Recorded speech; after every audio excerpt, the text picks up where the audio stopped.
प्यारे बच्चों नमस्कार, मैं देवेश कुमार। आज हम बात करेंगे प्रत्यावर्ती धारा के विभिन्न परपथों की। काफ़ी इंपॉर्टेंट हैं, वीडियो में आप अंत तक बने रहिएगा। इसमें कई परपथ हैं, जैसे कि पहला परपथ हमारे पास होगा जब परपथ में केवल प्रतिरोध है। दूसरा होगा जब परपथ में केवल प्रेरकत्व है। इसके बाद तीसरा होगा जब परपथ में केवल धारिता है। इसके बाद हमारे पास क्या होगा, प्रतिरोध और प्रेरकत्व का मिलेगा, प्रतिरोध और धारिता का मिलेगा, धारिता और प्रेरकत्व का मिलेगा। इसके बाद एक परपथ मिलेगा जब परपथ में प्रतिरोध, प्रेरकत्व और धारिता तीनों में। तो शुरुआत करते हैं पहले परपथ से, देखिएगा।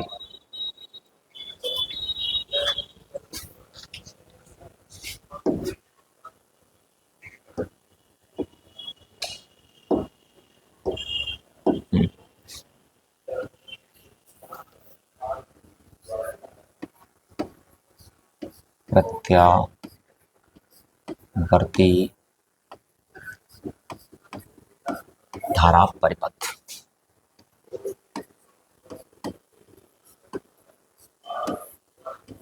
जिसमें शुद्ध प्रतिरोध है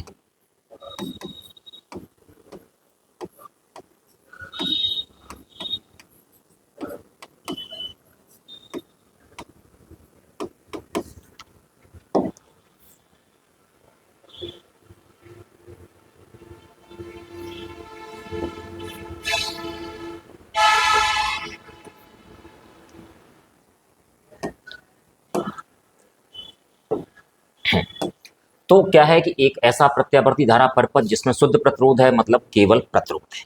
तो पहले हम इसका क्या करते हैं, डायग्राम बनाते हैं। डायग्राम में आप देखिएगा।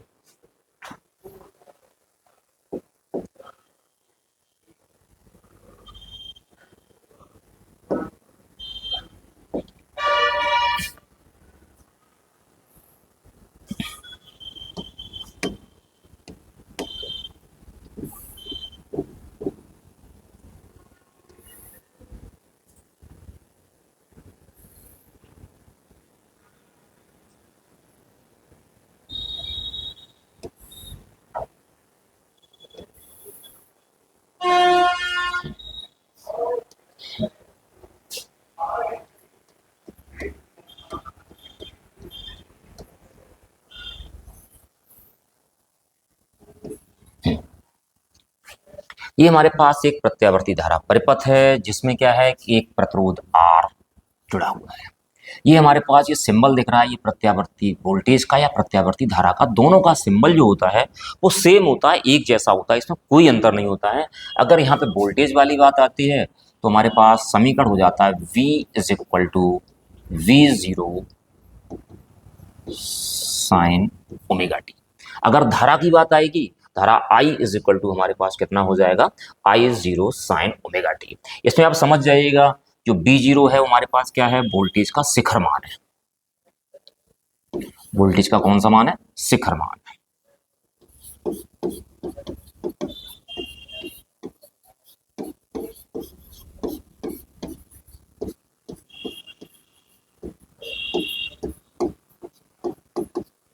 V तात्क्षणिक मान है।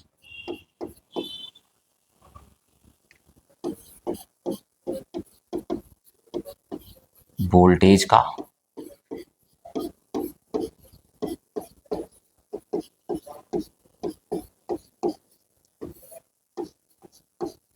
तात्क्षणिक मान का मतलब जैसे t बराबर 0 आ जाए तो b का मान कितना आएगा, मतलब t बराबर 0 सेकंड पे b का मान आ जाएगा। t2 है, t3 है, t4 है, तो b का मान क्या होगा, t के अनुसार बदलता जाएगा।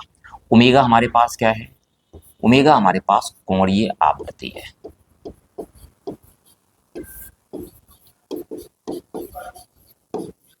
कोणीय आवृत्ति है जहां पे जो ओमेगा होता है ना, ओमेगा इज इक्वल टू होता है हमारे पास 2 पाई अपॉन टी। टी जहां आवर्तकाल होता है, लेकिन आवर्तकाल क्या होता है, वो आवृत्ति के व्युत्क्रम के बराबर होता है। यदि आवृत्ति हमारे पास एफ है तो ओमेगा इज इक्वल टू हमारे पास हो जाता है 2 पाई एफ। और ओमेगा टी हमारे पास क्या है, ओमेगा टी हमारे पास कला है। तो ये रहा हमारे पास b बराबर V0 साइन ओमेगा टी। अगर धारा होती तो धारा के लिए समीकरण कितना हो जाता, I is equal to I0 sine omega t. कहीं कहीं भी क्या होता है, v के स्थान पर हम e का इस्तेमाल करते हैं, तो वहां लिखा होता है E is equal to E0 sine omega t. माना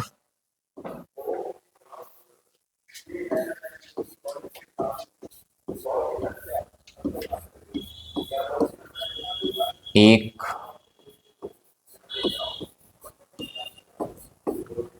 प्रत्यावर्ती धारा परिपथ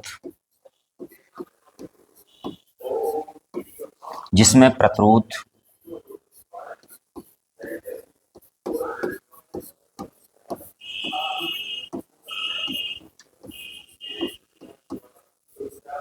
R जुड़ा हुआ है।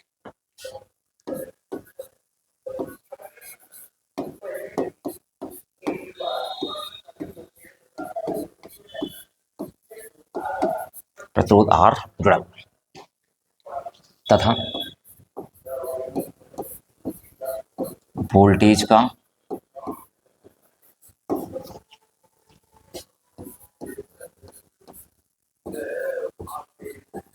तात्क्षणिक मान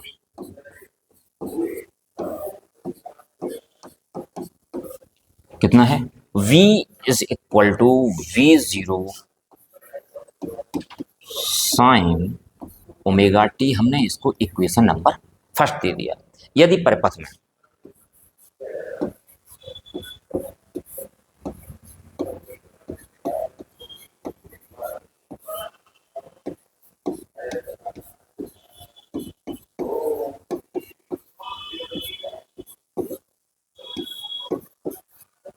तात्क्षणिक धारा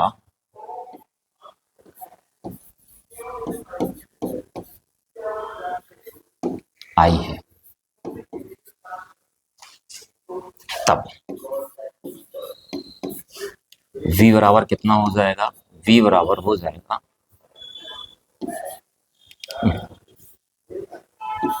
V इज इक्वल टू कितना हो जाएगा? V इज इक्वल टू हो जाएगा हमारे पास IR समीकरण number 2।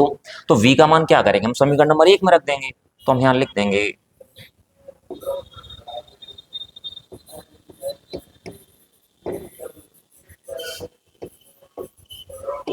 From equation first and second.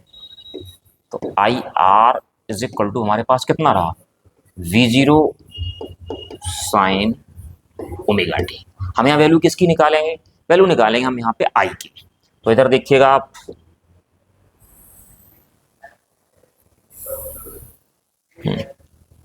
तो हमारे पास I इज इक्वल टू कितना हो जाएगा?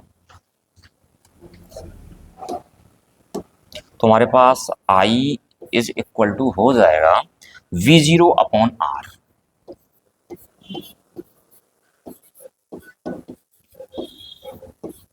Sign omega T. अच्छा, V अपॉन R क्या होता है? V अपॉन R हमारे पास होता है I। तो वो हमारे पास I क्या होता है? तात्क्षणिक मान होता है। लेकिन V0 अपॉन R हमारे पास क्या हो जाएगा? I का शिखर मान हो जाएगा। कितना हो जाएगा? I0 हो जाएगा। तो बट हम यहां लिखते हैं V0 upon R is equal to हमारे पास कितना रहा? I0। तो I इज इक्वल टू कितना हो जाएगा? I इज इक्वल टू हो जाएगा I0 साइन ओमेगा टी। और इक्वेशन नंबर हमने कितना बना दिया? हमारे पास थर्ड। अब देखो हमारे पास वोल्टेज का समीकरण है V is equal to V0 sine omega T, और हमारे पास यहाँ धारा का समीकरण है I is equal to I0 sine omega t. इन दोनों में देखिएगा इनकी जो कला है, इसकी कला कितनी हमारे पास? ओमेगा टी है। इसकी कला हमारे पास कितनी है? ओमेगा टी है। चलो अब हम बनाते हैं इसका तरंग रूप। तरंग रूप देखिएगा आप, यहां से होगा।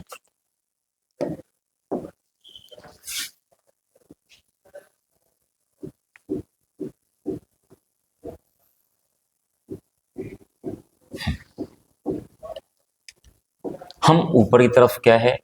प्लस रहेगा, नीचे तरफ माइनस रहेगा। जो हमारे पास समीकरण थे धारा और वोल्टेज के, क्या थे? V is equal to V0 sine omega T, और धारा का हमारे पास क्या? I is equal to I0 sine omega T. दोनों की कला कैसी है? सेम। अगर हम t बराबर 0 पे बात करें वोल्टेज के लिए, अगर हम यहाँ पे t इज इक्वल टू 0 रख देते हैं तो ये पूरा पोर्शन कितना हो जाएगा? पहली बात, सबसे पहले साइन 0 हो जाएगा। साइन 0 वैल्यू कितनी हो जाएगी? 0 हो जाएगी। तो हमारे पास यहाँ कितना हो जाएगा? तो v कितना हो जाएगा? 0 हो जाएगा। तो धीमे धीमे करके v 0 हो गया हमारे पास। ठीक, अब इसी प्रकार हम क्या करते हैं, इसमें t इज इक्वल टू 0 रखते हैं। तो साइन जीरो हो जाएगा, साइन जीरो के जीरो होने से ये पूरा पोर्शन जीरो हो जाएगा, मतलब आई बराबर जीरो हो जाएगा। तो शुरुआत कहाँ से होती है? जीरो से होती है। टी का मान बढ़ता जाएगा, वी का मान बढ़ता जाएगा, आई का मान बढ़ता जाएगा, और एक नियत समय के पश्चात क्या होगा, ये दूसरे चक्र में चले जाएंगे। पहले हमारे पास किसमें थे? धनात्मक अर्थ चक्र में थे। फिर क्या होंगे? ऋणात्मक अर्थ चक्र में चले जाएंगे। लेकिन इसमें क्या होता है, इनमें इसकी जो फ्रीक्वेंसी होती है, जो आवृत्ति होती है, वो सेम रहती है। तो देखिएगा,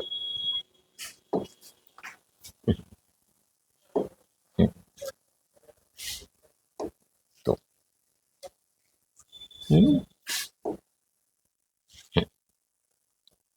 गति कैसी रहती है? सेम रहती है। तो देखिएगा आप, इसमें ग्राफ कहाँ से शुरू होता है। मान लेता हूं हमारे पास वोल्टेज का ग्राफ यूं चलता है,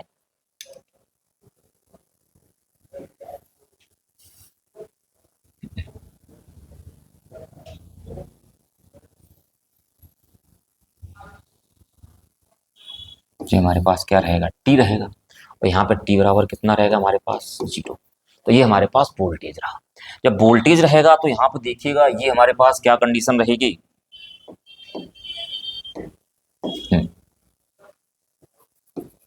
ये ये हमारे पास वोल्टेज का कौन सा मान रहेगा? ये वोल्टेज का शिखर मान रहेगा। कौन सा मान रहेगा? वोल्टेज का शिखर मान रहेगा। तो हमारे पास ये क्या रहा, हमारे पास V0। अब धारा की भी शुरुआत कहाँ से होती है? धारा की भी शुरुआत यहीं से होती है। तो धारा का ग्राफ आपका इस तरीके से चला जाएगा,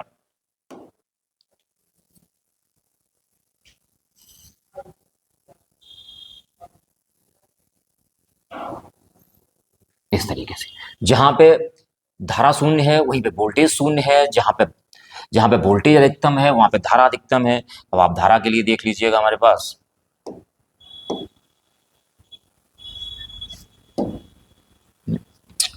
ये हमारे पास यहां तक क्या रहेगा, यहां तक ये रहेगा हमारे पास, एक सेकंड,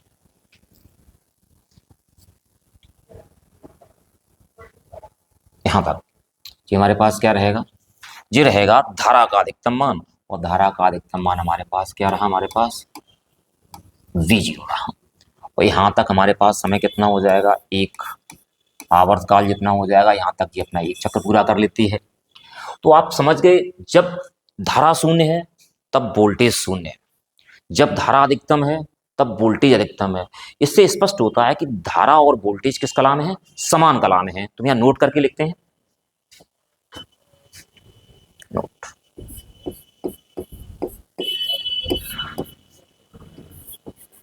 केवल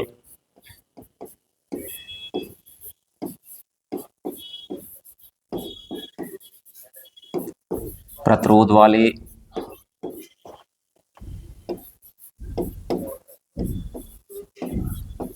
प्रत्यावर्ती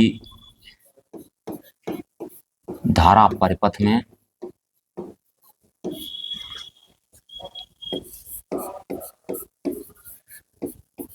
धारा तथा वोल्टेज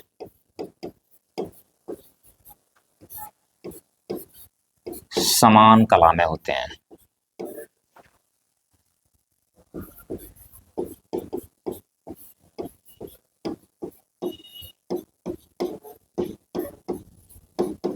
किसमें होते हैं? समान कला में होते हैं। तो जब केवल प्रत्यावर्ती धारा वाला परिपथ हो, केवल प्रतिरोध वाला प्रत्यावर्ती धारा परिपथ होता है, तो उसमें जो धारा का समीकरण होता है वो हमारे पास होता है I is equal to I0 sine omega T, और वोल्टेज का जो समीकरण होता है V is equal to V0 sine omega T. अब देखते हैं कला समंजक आरेख क्या होते हैं। कला समंजक आरेख देखिएगा, इसी का V और I के बीच का। तो चलो कोई नहीं, इतने हो जाएगा।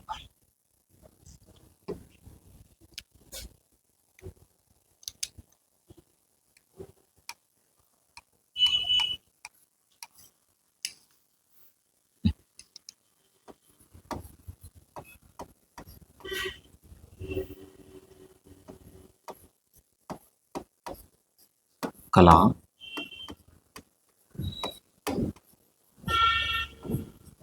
समंजक आरेख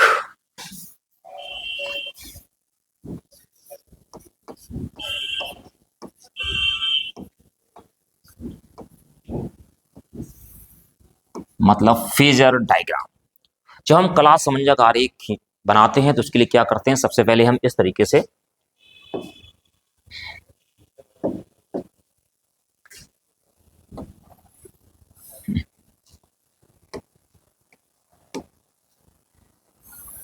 एक दूसरे के लंबवत दो रेखाएं खींच लेते हैं इस तरीके से।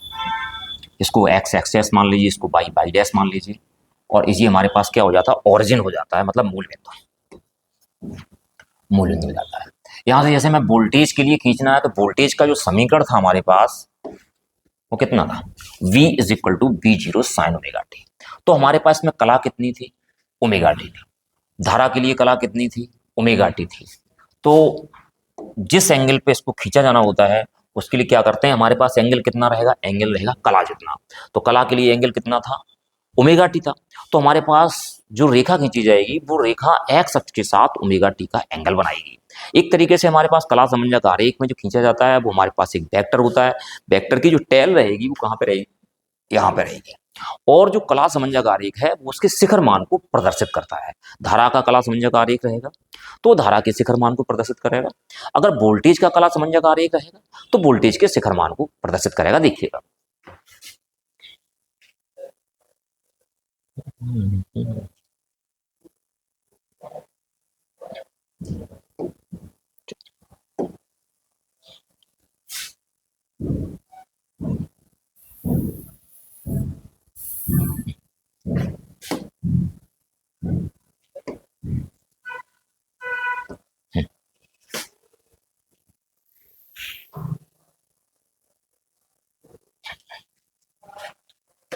अच्छा, तो ये रहा हमारे पास कंडीशन। तो ये कितना हो जाएगा, ये यहाँ पे हो जाएगा ये V0। ठीक, अब धारा के लिए कितना है जी, एंगल कितना रहेगा, एंगल हमारे पास रहेगा ओमेगा टी। कितना रहेगा, एंगल हमारे पास रहेगा ओमेगा टी। अच्छा, धारा के लिए क्या था, धारा के लिए जो समीकरण था वो भी हमारे पास कितना है, I is equal to I zero sine omega T. तो ये हमारे पास समीकरण था, इसमें भी कला कितनी है, ओमेगा टी है। तो धारा भी कितने एंगल पे जाएगी, ओमेगा टी एंगल पे ही जाएगी। तो देखिएगा तो हमारे पास ये रहा। अब धारा, इसी पे हम धारा को ले जाते हैं तो एंगल क्या रहेगा, ओमेगा टी रहेगा। इसी पे जाएंगे हम आगे तो हमारे पास हमने मान लिया ये हमारे पास क्या रहा, ये हमारे पास धारा रही। तो ये तो एक्स अक्ष रहा, ये वाई अक्ष रहा। अगर देखा जाए तो वाई अक्ष क्या करता है, वाई अक्ष किसको निरूपित करता है,